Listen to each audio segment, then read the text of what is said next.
ont fini de convaincre les plus sceptiques que nous vivons dans un monde profondément interdépendant.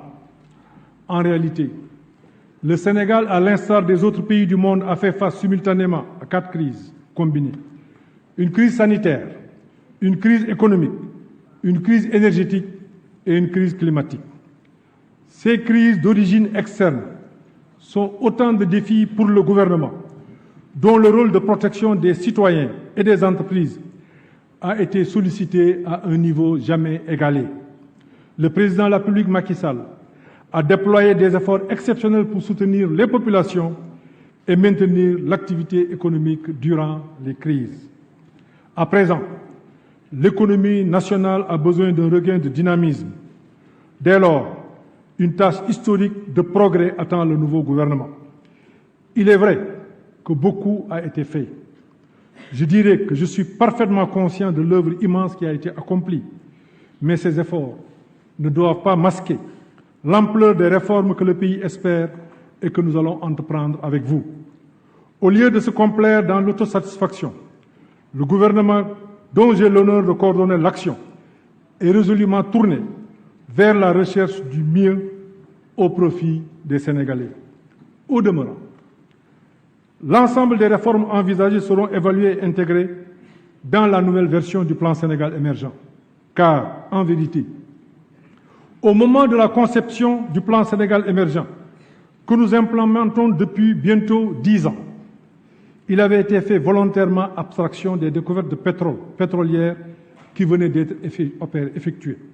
Maintenant que l'exploitation pétrolière et gazière va entrer dans sa phase de production, le moment est venu de prendre en construction, dans une démarche prospective et inclusive, l'impact direct et indirect de ces ressources sur notre économie et donc sur le plan Sénégal émergent qui constitue le référentiel unique de nos politiques publiques et le cadre d'action du gouvernement à l'horizon 2035.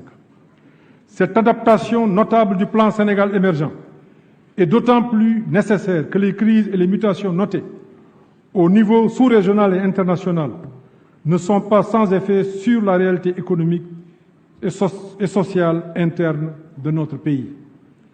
Pour prendre en compte l'ensemble de ces changements majeurs, mais aussi procéder à une évaluation d'étape, il est primordial d'actualiser le plan Sénégal émergent, de l'adapter aux circonstances nouvelles et de le réorienter pour qu'il continue d'être la boussole qui nous permet de naviguer, d'avancer et surtout de tenir le cap, conformément à la vision ambitieuse d'émergence proposée et portée par le président Macky Sall. Aussi, le gouvernement va-t-il procéder à la réécriture du plan Sénégal émergent?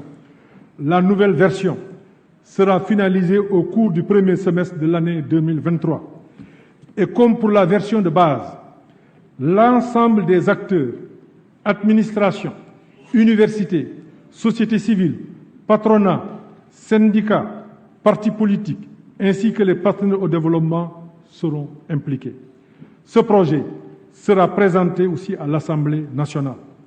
Les ressources nécessaires au financement de la phase 3, 2024-2028, seront intégralement mobilisées.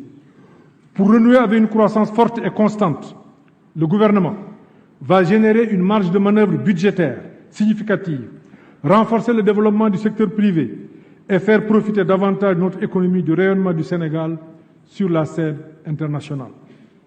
Monsieur le Président de l'Assemblée nationale, Mesdames et Messieurs les honorables députés, le premier facteur qui va conforter le gouvernement dans son engagement résolu vers l'émergence est l'amélioration de la gestion des finances publiques, dans le but de renforcer notre système économique et asseoir les bases d'une croissance soutenue. Dans ce cadre, la volonté du gouvernement est de dégager, sans tarder, des marges de manœuvre budgétaires fortes permettant de réaliser une croissance économique plus robuste. C'est pour nous une priorité absolue. Le gouvernement est déjà à pied d'œuvre pour vous proposer une série de projets de réforme pour améliorer la gestion budgétaire et fiscale. La maîtrise des dépenses publiques s'impose car tout alourdissement de la dette publique affectera notre croissance économique. C'est ainsi que le gouvernement va continuer sa politique d'optimisation de la dépense publique à travers principalement la réduction de son train de vie et la rationalisation de son mode de gestion. Dans ce cadre, des économies substantielles ont été déjà réalisées sur certaines dépenses, telles que les charges de téléphone, en téléphone, logement, conventionnel et véhicules. Le président de la République, Macky Sall, m'a donné instruction de poursuivre cette rationalisation pour augmenter les marges de manœuvre budgétaires. En outre, il est nécessaire d'accroître la qualité de la dépense. En effet, il est vital que le gouvernement élimine certaines dépenses publiques, rende les prestations de services plus efficaces et réaffecte les ressources publiques à des usages plus productifs. Aux ministres et aux directeurs généraux, je donnerai qu'une consigne. Ne dépensez pas plus, dépensez mieux. Toujours, dans le cadre de la continuation de l'assainissement budgétaire, la dette publique sera stabilisée. Notre pays continue de bénéficier de la confiance de la communauté financière internationale. Il présente un profil de risque modéré grâce à une gestion prudente de son endettement. Notamment, le gouvernement a reçu mandat du président de la République Macky Sall de poursuivre sa politique prudentielle d'endettement, privilégiant le recours aux emprunts concessionnels. La création de marges budgétaires importantes passe aussi